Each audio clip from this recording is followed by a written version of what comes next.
Voilà, mes amis, comme promis, je continue la série de cours que nous avons commencé pour les Bnei Adam la semaine dernière.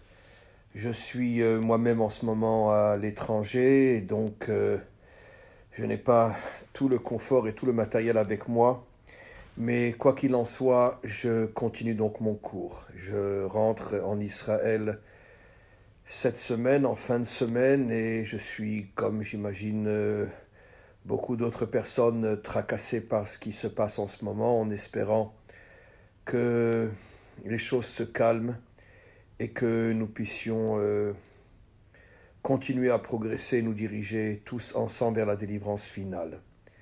Quoi qu'il en soit, la semaine dernière, nous avons parlé donc de l'attribut, le premier attribut qui est l'attribut de Keter. Je vous invite tous et toutes à entendre, écouter, réécouter ce cours qui se trouve donc dans le Facebook Bnei Adam. Et aujourd'hui, nous passons à la deuxième sphira, le deuxième attribut, qui est l'attribut de Chochma. Alors, la traduction de Chochma en français est une traduction qui ne va pas nous faire avancer énormément. On pourrait traduire par sagesse. Mais qu'est-ce que c'est la sagesse ? Alors, si vous vous rappelez du cours que j'ai donné la semaine dernière, j'ai expliqué que le premier attribut, la sphira Keter, faisait essentiellement allusion au fait que l'homme prend conscience qu'il n'est pas sur terre uniquement pour ses besoins personnels, même s'il s'agit de choses propres et justes, mais même lorsqu'un homme a de bonnes pensées, de bonnes actions, ce n'est pas automatique, ce n'est pas pour autant que ces bonnes actions vont aussi être un bénéfice pour le monde en général.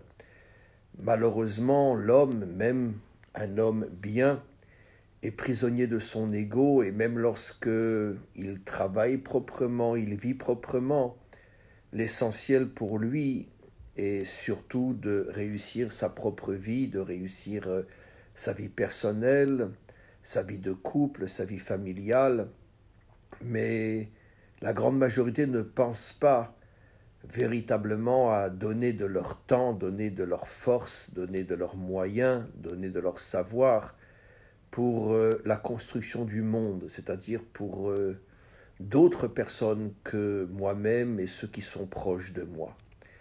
J'ai expliqué la semaine dernière, encore une fois, que cet attribut était l'attribut de Keter lorsqu'un homme prend conscience véritablement qu'il existe surtout et essentiellement pour remplir la mission qui a été confiée aux hommes véritables dans ce monde, la mission confiée par le Maître du monde, d'être des constructeurs de ce monde. Et donc de ne pas s'occuper uniquement de soi, mais de s'occuper de tout ce qui va faire réellement progresser ce monde. Alors l'attribut qui vient juste après, c'est la Chochma. On a commencé à traduire la sagesse. Mais de quelle sagesse s'agit-il ? Il ne s'agit pas au niveau de la Chochma de la connaissance. Ou disons qu'il ne s'agit pas uniquement de la connaissance. Comme on l'expliquera la semaine prochaine, la connaissance, le savoir, est plutôt dans la troisième sphira, qui s'appelle la Bina. La Chochma, nos maîtres expliquent en s'appuyant sur un verset qui dit « Achochma me'ayin timatse ». Traduction d'après le sens, la Chochma, c'est la sagesse de l'annulation. Prendre conscience que finalement, l'homme, sans sa source qui est Dieu, sans sa source qui est le maître du monde, l'homme n'est rien. Ça veut dire que même s'il a énormément de connaissances, même s'il a l'impression qu'il fait énormément de choses, en vérité, tout ça, c'est une illusion, c'est du néant total lorsque l'homme est déconnecté de sa source. Parce que à moyen, long terme, il ne restera rien. Nos maîtres affirment que tout ce qu'un homme fait dans ce monde, sans la prise de conscience qu'il est rattaché à sa source, qui est le maître du monde, et qu'il reçoit ses forces, sa réussite du maître du monde, dès qu'un homme perd cette conscience, même s'il réalise énormément de choses dans ce monde, tout finira par disparaître un jour. Il, finalement, vivra toute une vie en faisant des choses grandioses peut-être, mais finalement un jour tout disparaîtra, il ne restera rien de lui.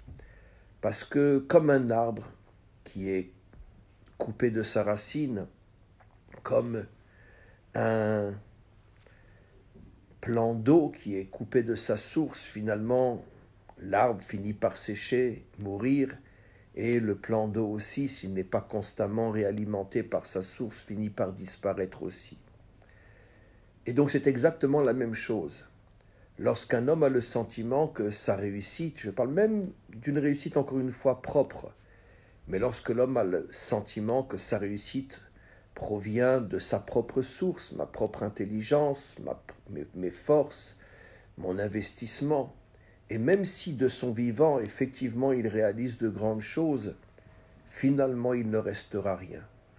De son vivant déjà peut-être, ou dans la génération d'après, ou dans les générations d'après, il ne restera rien. Donnons un exemple au niveau des civilisations, au niveau des nations, au niveau de toutes ces grandes puissances qui ont complètement disparu, la Babylonie, la Perse, la Grèce. Alors, qu'est-ce qu'il reste de la Grèce aujourd'hui? Des ruines que les touristes vont voir. Qu'est-ce qu'il reste réellement par rapport à tout ce que la Grèce, l'Empire grec a fait en son temps? Qu'est-ce qu'il reste aujourd'hui? Il ne reste que des vestiges, il ne reste que des ruines. Par rapport à tout ce qui a été fait pendant plusieurs siècles par cet empire d'une puissance et voire même d'une intelligence extraordinaire, qu'est-ce qu'il reste aujourd'hui? Rien. Pratiquement rien. Et donc, c'est un exemple au niveau des nations, à combien plus forte raison au niveau d'un individu. Si une nation qui est un empire d'une puissance extraordinaire, avec les siècles finalement, ne reste que quelques ruines à visiter et à photographier, alors qu'est-ce que la vie d'un individu va pouvoir laisser à plus ou moins long terme? Par contre, lorsque l'homme a la chokhma, lorsque l'homme a la sagesse, lorsqu'il prend conscience et vit avec cette conscience que ce qu'il sait, ce qu'il fait, ce qu'il réalise, tout ça c'est en association avec cette source de lumière et cette source d'énergie qui est le maître du monde. Et il vit bien évidemment en relation, en accord avec le maître du monde. Il essaye de réaliser sa volonté. À ce moment-là, même au niveau d'un individu, son œuvre restera éternelle. Elle traversera l'histoire. À combien plus forte raison lorsqu'il s'agit d'un peuple? Comme je l'ai déjà souvent expliqué, la seule civilisation qui existait déjà à l'époque de tous les grands empires qui ont tous disparu et que cette civilisation est restée jusqu'à aujourd'hui et est aujourd'hui à la pointe de l'histoire, dans le bien comme dans le moins bien, malgré tout ça reste Israël, ça reste le peuple juif. Pourquoi? Parce que le peuple juif possédant la Torah a toujours été conscient, je ne parle pas des individus, il y a des hauts et des bas, des plus proches, des moins proches, des très éloignés. Mais au niveau de la nation, notre peuple, porteur de la Torah, est conscient de cette source qui est le maître du monde et vit en relation avec cette source qui est le maître du monde. Et à partir du moment où un arbre a de bonnes racines, à partir du moment où un plan d'eau est constamment alimenté par sa source, automatiquement, la vie continue. Et tous ceux qui ont des racines mortes ou qui sont déconnectés de leur source finissent par disparaître, mais pas l'arbre qui a des racines solides et qui est constamment renouvelé grâce à ses racines. C'est ça la véritable sagesse. Concrètement, dans la vie de tous les jours, qu'est-ce que c'est un chacham? Qu'est-ce que c'est un homme sage? Un homme qui vit encore une fois constamment avec l'idée de rester connecté avec le maître du monde. Et automatiquement, tout ce qu'il va réaliser dans sa vie sera toujours en relation avec le maître du monde. Mais concrètement, comment je reste connecté à ma source? Comment finalement je suis avec le maître du monde? Alors évidemment, la solution est tellement simple et en même temps tellement profonde. Pour ça, il faut absolument être connecté à la Torah. Parce que le maître du monde se dévoile uniquement dans la Torah. C'est là qu'il se trouve, c'est là qu'il dévoile sa volonté, c'est là qu'il transmet ses enseignements, et c'est là aussi qu'il donne les ordres que nous devons suivre en tant qu'individu et en tant que nation. Donc il est absolument impossible d'atteindre cette sagesse sans la Torah. Alors bien sûr, je m'adresse à des Bnei Adam, l'ignorant juif. Malheureusement, ça existe chez nous aussi énormément, et non-juif pourra poser la question, mais la Torah a été donnée à Israël, la Torah n'a pas été donnée aux nations. J'ai déjà expliqué des dizaines de fois combien cette affirmation est je n'ai pas de mots parce que c'est en soi quelque chose qui me révolte, mais combien c'est faux, combien c'est le témoignage d'une ignorance totale. Nos maîtres affirment qu'au moment où Dieu a proposé la Torah à Israël, il l'a proposé aussi à l'ensemble des nations. Les nations ont refusé, mais en tout cas, le plan était une humanité inspirée par la Torah, pas seulement le peuple juif, évidemment avec différentes facettes de la Torah. Il est clair que la Torah qui a été proposée aux nations n'était pas à 100% la même que celle qu'Israël a reçue. De même, à l'intérieur des nations, il y a 70 nations, chaque nation reçoit sa part de Torah. Cette facette et l'ensemble de toutes les facettes, celle d'Israël et celle des 70 nations, c'est l'ensemble de la Torah. Pour l'instant, finalement, ce n'est qu'une minuscule partie de la Torah qui a été donnée, la Torah d'Israël, mais le Mashiach va dévoiler toutes les autres facettes de la Torah qui concernent les nations, et lorsque toutes ces facettes des 70 nations plus celles d'Israël seront réunies, à ce moment-là, nous aurons la véritable Torah. Les prophètes parlent de ce que je dis, regardez, dans les premiers chapitres du prophète Ésaïe, qui dit que ce sont les nations elles-mêmes qui diront au moment de la délivrance que nous voulons monter sur la montagne de Tzion, nous voulons arriver à Jérusalem, parce que de Tzion sort la Torah, parce que de Jérusalem sort la parole d'Hachem, et c'est les nations qui disent nous voulons recevoir cette Torah parce que nous voulons suivre les chemins, les enseignements et les commandements du Maître du monde. Donc le prophète Ésaïe dit clairement que les nations demanderont à suivre les drachim, les chemins et les oraot et les enseignements de la Torah qui sortira de Tzion. Cette Torah de Tzion, à la différence de la Torah du Sinaï qui ne s'est adressée qu'à Israël, cette Torah de Tzion, elle, concernera l'humanité tout entière. Et c'est la véritable Torah dont nous n'avons qu'une minuscule facette aujourd'hui, nous, peuple juif. La facette qui nous correspond à nous, qui nous construit nous, mais c'est loin d'être l'ensemble de toute la Torah. Donc, c'est la raison pour laquelle, comme je ne cesse de le dire, on assiste aujourd'hui à un réveil inimaginable de la part des nations qui comprennent que finalement, elles aussi ont besoin de la Torah, et c'est pour ça qu'il y a de plus en plus de maîtres qui enseignent aux nations les aspects, les facettes de la Torah qui concernent les nations pour que chacun et chacune puisse se construire en tant qu'homme et vivre selon la volonté du Maître du monde. Ce qui veut dire que pour être en connexion parfaite, totale et constante avec le Maître du monde, il faut bien sûr la Torah. C'est le premier pas vers la sagesse authentique. Parce que sinon, ça veut dire quoi? Sans Torah, de quel Dieu parles-tu? À quelle source tu te connectes? Est-ce que tu connais sa volonté? Est-ce que tu connais ses ordres? Est-ce que tu connais la mission qu'il t'a confiée? C'est absolument impossible sans la Torah. C'est pour ça que, encore une fois, la sagesse commence par une adhésion totale à la Torah, telle que les nations doivent adhérer à la Torah. Et à partir de ce moment-là, on peut commencer à avoir la véritable chokhma.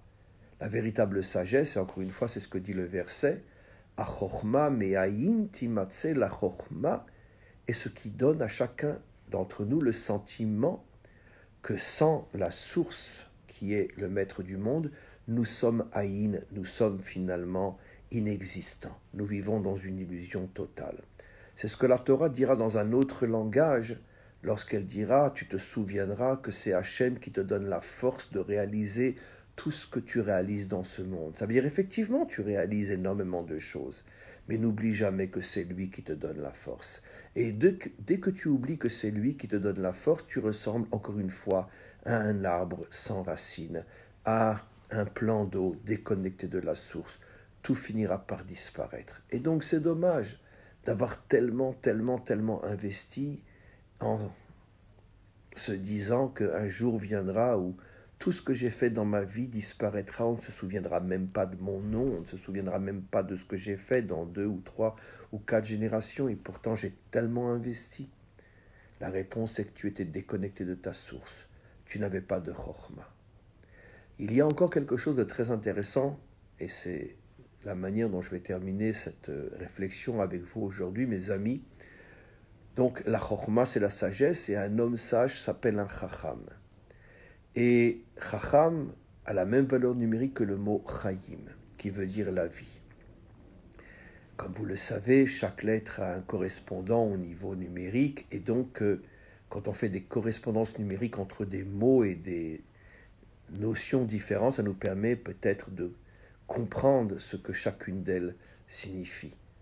En remarquant que le mot chacham a pour valeur numérique, donc un sage a pour valeur numérique chayim, qui est la vie, ça confirme exactement tout ce que je vous expliquais. N'est véritablement vivant que celui qui est chacham.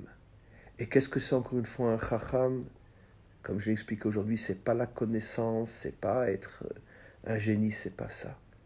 La chokhma, c'est la prise de conscience que je suis rattaché à une source qui est le maître du monde, et si je me déconnecte de cette source, je vais finir par disparaître, moi et tout ce que j'aurais fait dans ce monde.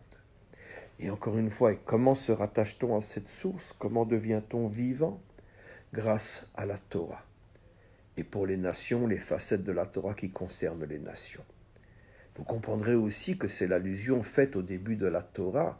Il y avait 2 arbres, l'arbre de la vie et l'arbre de la connaissance.